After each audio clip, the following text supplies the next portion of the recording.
नमस्कार दोस्तों। एडुसन आईएएस की यूट्यूब चैनल पे आप सभी का स्वागत है। तो प्रीवियस क्लास में हमने मुगल के डिक्लाइन के बारे में, उनके जो फैक्टर्स रिस्पॉन्सिबल थे उनके बारे में हमने डिटेल में डिस्कस किया है। इस डिस्कशन में, इस लेक्चर में हम लेटर जो मुगल रूलर्स थे उनके बारे में जानेंगे। देखिए, दो तरीके से ये क्वेश्चन आता है डिफरेंट एग्जाम में। एक होता है कि who was the last strong Mughal ruler. तो ये अगर क्वेश्चन आता है कि last strong Mughal ruler, the answer will be Aurangzeb.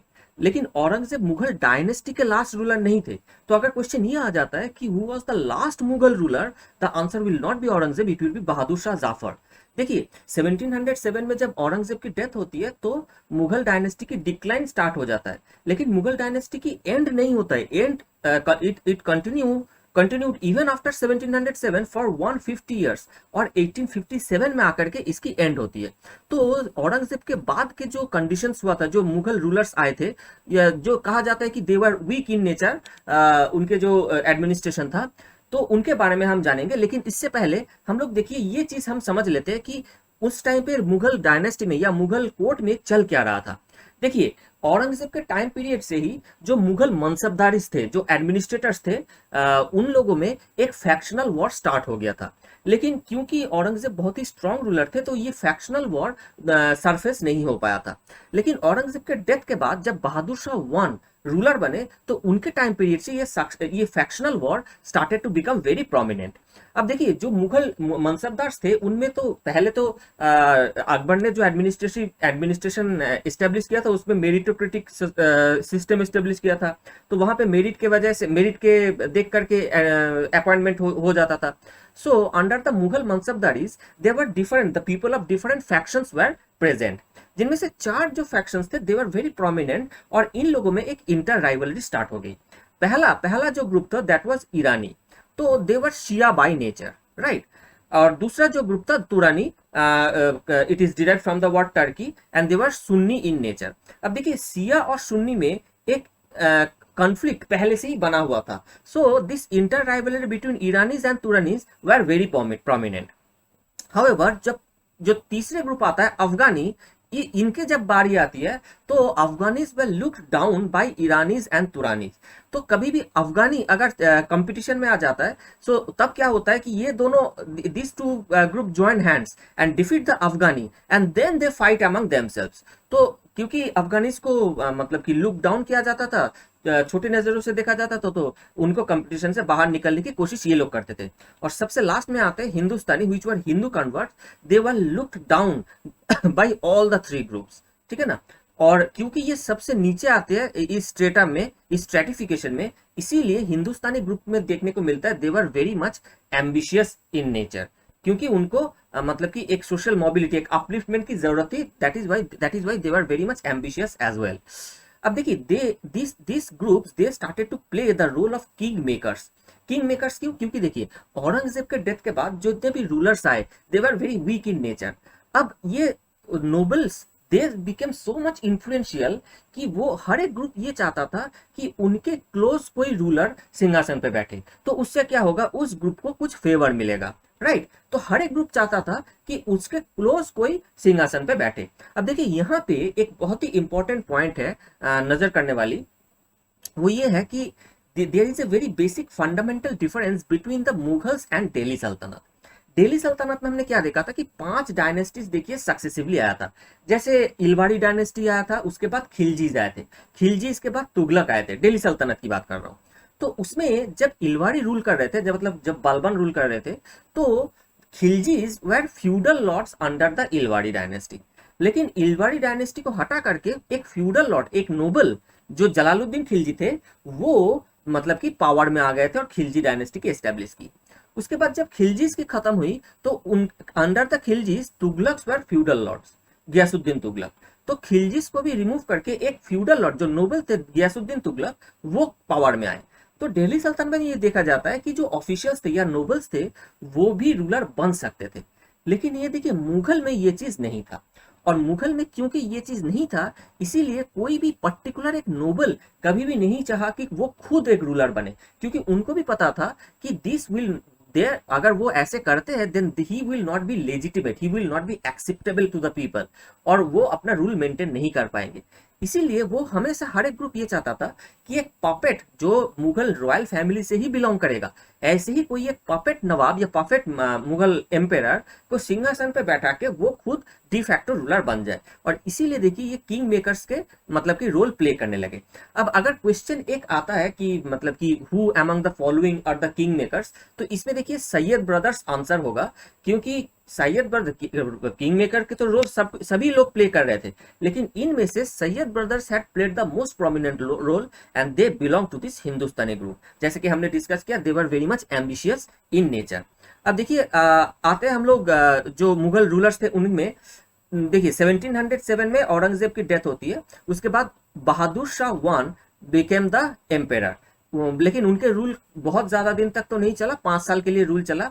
और Bahadur Shah wanted to reverse many of Aurangzeb's policies and he also wanted to reconcile with the Rajput, with the Marathas. और इसीलिए देखिए Bahadur Shah for a reconciliation, for a goodwill gesture, जो Maratha chief थे शाहू जी, उनको release किया था। शाहू जी को औरंगजेब ने इम्प्रिजन करके रखा हुआ था, तो बहादुर शाह ने उनको रिलीज भी किया था।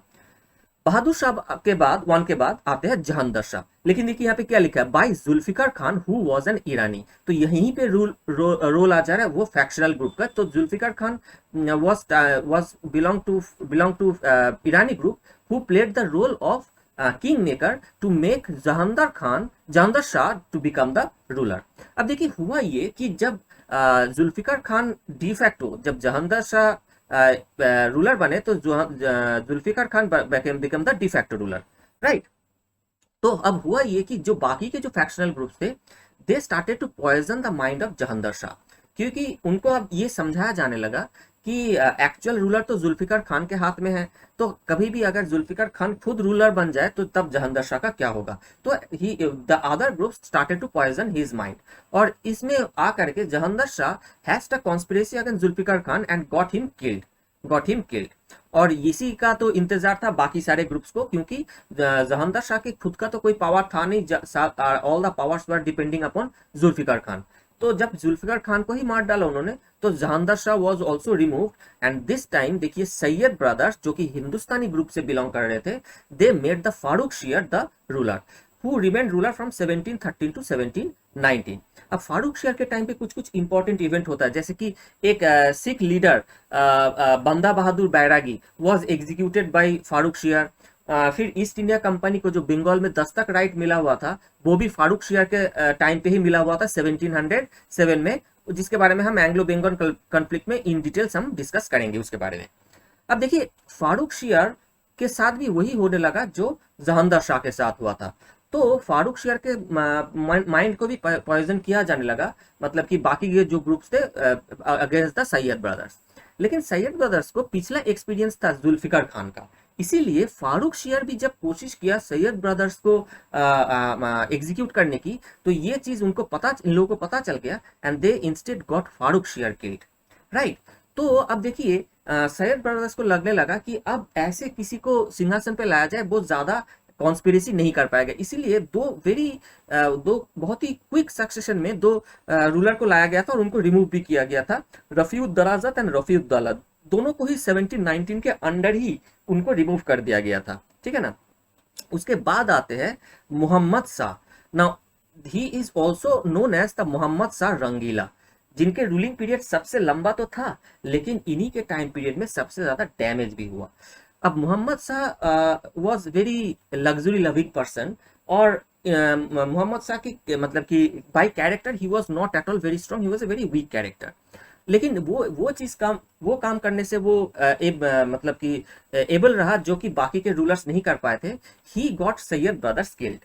अब देखिए जब मुगल कोर्ट में ये चीजें चल रहा था, तो क्या हो रहा था कि मुगल कोर्ट में अभी भी बहुत सारे एबल एडमिनिस्ट्रेटर थे, जैसे कि मुर्शिद कुली खान, सादत खान, असफ देव, these were Mughal administrator and very able administrator. अब क्योंकि ऐसे मुगल कोर्ट में इतना ज्यादा एक एनवायरनमेंट क्रिएट हो गया था फियर एंड सस्पिशन का, तो इन मुगल जो ऑफिशियल्स थे, एबल ऑफिशियल्स, उनको ये लगने लगा कि जब मुगल एम्पेरर का ही लाइफ का कोई सिक्योरिटी नहीं है, तो उनके कोई नोबल्स या फिर कोई भी ऑफिशियल्स की क्या सिक्योरिटी है।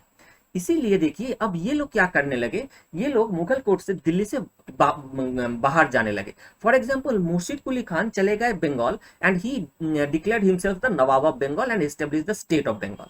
सादत खान चले गए Awadh, declared himself the sultan of Awadh and made the और brought into existence the state of Awadh. Asaf Jah went to Hyderabad, declared himself the Nizam and gave birth to Hyderabad. तो ऐसे बहुत सारे रीजनल स्टेट की इमरजेंस होने लगी। अब देखिए ये जितने भी रीजनल स्टेट्स आया था दे ऑल केम आफ्टर 1720, 1720 के बाद आया था। लेकिन देखिए मुगल की डिक्लाइन तो इससे पहले ही स्टार्ट हो गया था, लेकिन सारे रीजनल स्टेट 1720 के बाद आने लगा। इसलिए क्योंकि ये जो टाइम पीरियड जो 1720 तक का जो टाइम पीरियड चला था मुगल कोर्ट में and environment of fear and suspicion, इसके वजह से ये चीज होने लगा था। और मोहम्मद शाह के टाइम पे सबसे ज्यादा डैमेज होता है। इन्हीं के टाइम पीरियड में देखिए 1739 में नादिर शाह की इन्वेजन होता है। और नादिर शाह की इन्वेजन से हमें पता है जैसे कि जो जितना हार्म हुआ था मुगल डायनेस्टी को, उतना हार्म कहीं पे नहीं हुआ था, ठीक है ना। उसके बाद आए थे Ahmad Shah. Now Ahmad Shah was an able administrator, लेकिन मोहम्मद शाह के टाइम पे इतना डैमेज हो चुका था कि उसको रिपेयर करना, उसको रिकवर करना किसी के लिए भी और पॉसिबल नहीं था। और अनफॉर्चुनेटली अहमद शाह ज्यादा दिन तक रूल भी नहीं कर पाए। 1748 से 54 तक सिर्फ 6 साल तक ही रूल कर पाए थे, which was not at all enough to repair the damage that had taken place to the Mughal dynasty. उसके बाद आलमगीर बने बहुत ही कम समय के लिए, लेकिन आलमगीर का भी हत्या हो गया था मुगल कोर्ट में, ठीक है ना। He was poison to death. और इसीलिए देखिए इनके बाद जो शाह आलम 2 आते हैं वो सोचते हैं, वो एक सोचते हैं कि क्योंकि वो दिल्ली से बाहर जा सके, लेकिन इसीलिए वो जो बैटल ऑफ बक्सर होता है उसमें देखिए मीर कासिम और शुजाउद्दौला को उन्होंने सपोर्ट किया था। तो इसके बारे में हम डिटेल्स में आगे चल के एंग्लो बंगाल कॉन्फ्लिक्ट में हम डिस्कस करेंगे। Now he had rule for quite some time 1759 to 1806, लेकिन by the time of Shah Alam 2 Mughal dynasty और Mughal empire had shrunk a lot, ठीक है ना। और इसके बाद आते हैं अकबर शाह, जिनके टाइम पीरियड में कुछ खास नहीं हुआ था, ठीक है ना, कोई भी रिमार्केबल ऐसा मुगल में तो नहीं हुआ था। और लास्ट में आते हैं Bahadur Shah 2 who continued to 1837 to 1857। 1857 में जब रिवोल्ट ऑफ 1857 होता है तो बहादुर शाह 2 को ही मुगल एम्पेयर डिक्लेयर किया गया था by the sepoys of British Indian army. तो he became a supporter of the revolt. और इसीलिए जब रिवोल्ट को सप्रेस किया गया he was sent to Rangoon. Red Fort was taken by the British and Mughal dynasty was brought to an end. So this is all about the later Mughal rulers in modern Indian history. Thank you.